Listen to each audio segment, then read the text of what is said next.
Good day. Kung ikaw ay mag-i-invest dito sa Santiago City, ano ang iyong i-consider?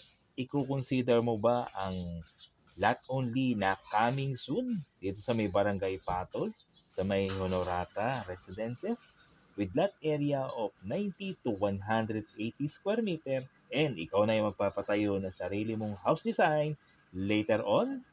I-consider mo ang 2-bedroom bungalow single attached with floor area of 54 square meter and lot area of 90 to 180 square meter as in lilipatan mo na lang din.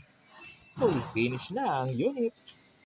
Or gusto mong i-consider ang isang 3-bedroom single attached house with 2 toilet and bath, carport provision at lilipatan mo na lang din upon turnover.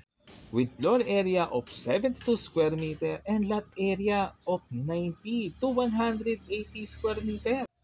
At available din through Pag-ibig Financing. Kaya comment down below. At who knows, baka isa sa iyong family member, friends, or relatives ang makikinabang ng survey na ito.